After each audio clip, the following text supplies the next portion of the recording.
Hello, fabulous Gemini. Welcome to your horoscope for the month of August 2014 Love Focus. I am your astrologer, Nadiya Shah. Thank you for being here.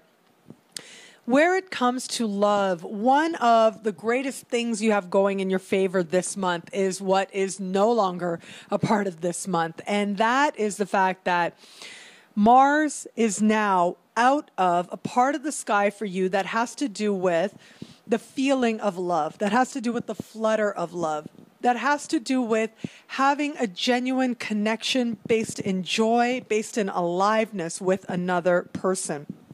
So while Mars has been going through this part of the sky, really since the very end of last year, so Mars usually spends about 6 weeks in a sign, spent an unusually long time in the same part of the sky. And for you, the part of the sky that has to do with dating and flirtation and connecting with somebody and enjoying their company, these very things become up for consideration. Now, for some of you, you might have experienced this consideration by having a more deep examination of just ultimately what it is that you are attracted to, what it is ultimately that calls you, where it comes to relationships, where it comes to that sense of what awakens your senses, what awakens your imagination, where it comes to another person.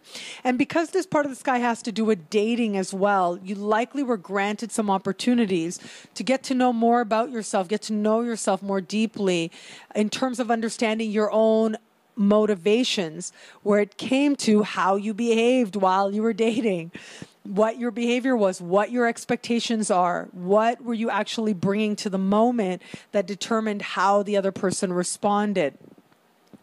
For some people out there, maybe the journey wasn't so reflective, okay? I have to put it out there. For some out there, there is the possibility that this energy kind of brought with it, because Mars, one manifestation of Mars is as the god of war. And so this can make things challenging sometimes, not always.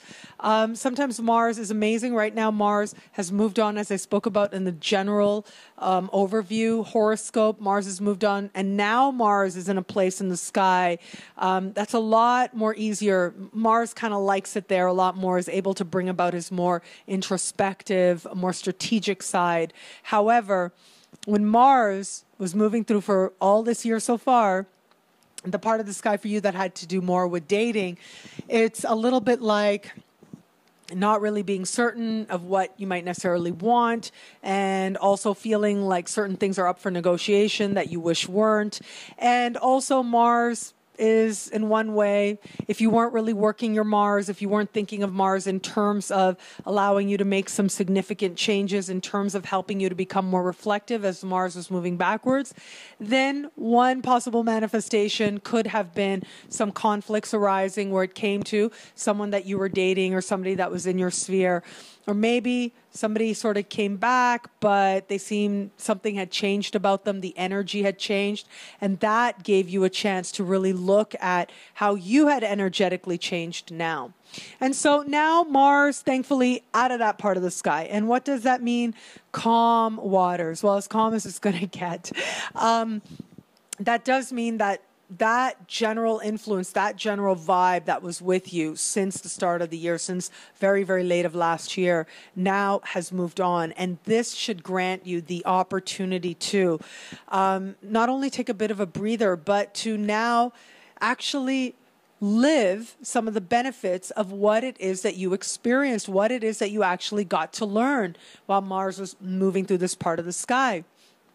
So for those of you who are attached, who are with somebody, a partner who matters to you, this last while would have been about you understanding what it is ultimately that you enjoy about this person, what it is that adds sweetness and light to your life thanks to this person. And so there would have been that element there. And now as Mars has moved on, I think you are going to find maybe the thing with this energy is, I find when Mars moves through this part of the sky, it's as if you might have expected your partner to be more for you, deliver more to you, than whether it was reasonable or whether they practically could or whether it actually made sense. And so where there were any unrealistic expectations, or maybe you put too much of your happiness in the hands of another person, now you get to be a little bit more honest about the fact that you were doing that. And now you're able to move forward and say, okay, wow, maybe I was a little bit demanding there. I'm really sorry. Let's move forward. Let's find our balance again, really. Those of you who have somebody in your sphere, chances are, as you were going through these adventures, now as Mars has gone from this part of the sky, it does look like now you're able to make a lot more of a clear, solid decision as to the future. You've garnered enough experience now to decide if this is somebody that you want to progress further with or not. And those of you who are not attached to somebody, I do think that just some of you maybe were finding some frustrations where it came to dating, meeting, flirting. That should start to calm down significantly.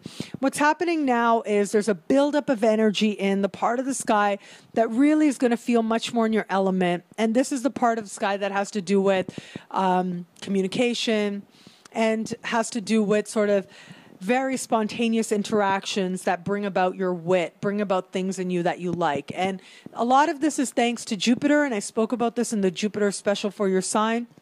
However, we've also have in that part of the sky for you, we've got your ruling planet Mercury there. We've got the sun there. We've got Venus there as well. And so I do think now, as you start to feel more like you, and especially this month, as this energy kicks into overdrive, as you start to feel more like you, the chance of you being able to actually connect with somebody becomes that much easier. And the chance of not only flirting, but especially flirting through messages, whether it's text, whether it's online, all of that becomes a lot more possible. And the chance of you actually connecting with somebody at sort of a networking event, even a speed dating event, becomes that much more likely as well, as you've got this buildup of energy, including romantic energy, in a part of the sky that just really works with you, a part of the sky that allows you to bring forward your very best, bring forward your flirty best, your own unique brand of flirt. The power, though, this month really is in communicating. It is in talking. So whatever has been, has been. Now, as we head into calmer waters, talk things out where you need to. That will be a huge healing balm, regardless of what has been, regardless of what your situation is now. Allow yourself to speak. Allow yourself to talk. In the process, you'll heal a lot of stuff, but also you allow yourself to move forward and experience greater love.